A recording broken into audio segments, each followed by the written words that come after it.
مکہ والے لوگ اللہ کو مانتے تھے، وہ کہتے تھے اللہ نے زمین بنائی، آسمان بنائے، اور وہ ابراہیم علیہ السلام کی اولاد تھے، لیکن وہ یہ عقیدہ رکھتے تھے کہ اللہ تبارک و تعالیٰ اپنے بندوں کو، نیک بندوں کو، نبیوں کو، رسولوں کو، ولیوں کو اختیارات دے دیتے ہیں۔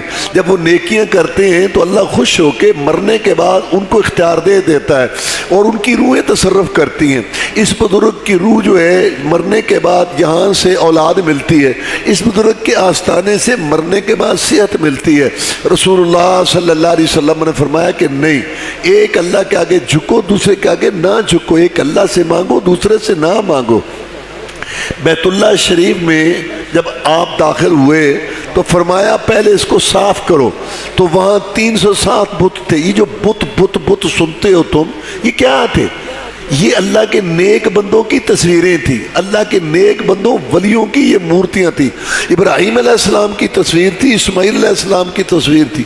جیسے چاند کی پوجا ہوئی ہے، سورج کی پوجا ہوئی ہے، درختوں کی ہوئی ہے، ایسے اللہ کے نبیوں، ولیوں اور بزرگوں کی۔ یہ عیسیٰ علیہ السلام کو نہیں پوجتے، لہذا اللہ تعالیٰ کے ساتھ اللہ تعالیٰ کے بندوں کو شریک کرنا، شراکت، یہ اللہ کو قبول نہیں، اور یہ بغاوت ہے۔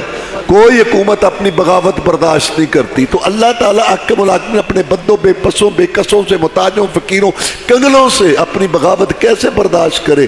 اس لیے فرمایا اللہ تبارک و تعالیٰ نے کہ اِنَّهُ مَن يُشْرِكْ بِاللَّهِ فَقَدْ حَرَّمَ اللَّهُ عَلَيْهِ الْجَنَّةَ، جس نے بھی شرک کیا اس پر جو جنت حرام اور جہنم واجب ہے۔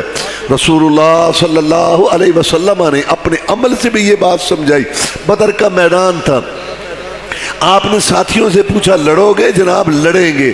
وہ تو ایک ادار ہیں، جناب لڑیں گے۔ آپ کے آگے لڑیں گے، پیچھے لڑیں گے، دائیں لڑیں گے، بائیں لڑیں گے۔ ہم کو موسیٰ علیہ السلام کی قوم نہیں جن کا تو اور تیرا رب جا کے لڑو، محمد کے ساتھی ہیں صلی اللہ علیہ وسلم۔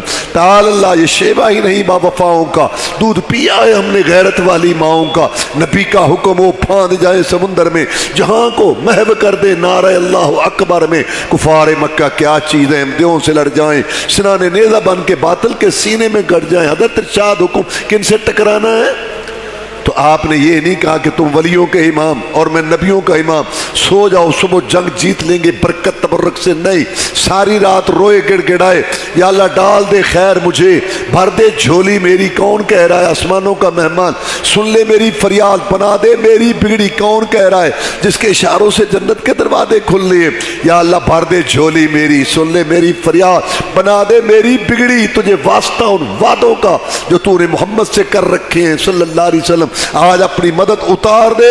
اپنی امت کو یہ بات سمجھائی، میرے ساتھ محبت کا دعویٰ کرنے والوں، وارے وارے جانے کا دعویٰ کرنے والوں، جب تم نے بھی مشکل کشائی کروانی ہو، حاجت روائی کروانی ہو، کشتیاں پار لگوانی ہو، صحتیں لینی ہو، تم بھی اسی کو پکارنا۔ مجھ پر ایک مشکل گھڑی آئی تھی بدر کے اندر، مکہ مدینہ کی ساری کمائی میدان میں لانی پڑی تھی، میں نے بھی اسی کو پکارا تھا۔ میرا مشکل کشا بھی وہی ہے، تمہارا مشکل کشا بھی وہی ہے۔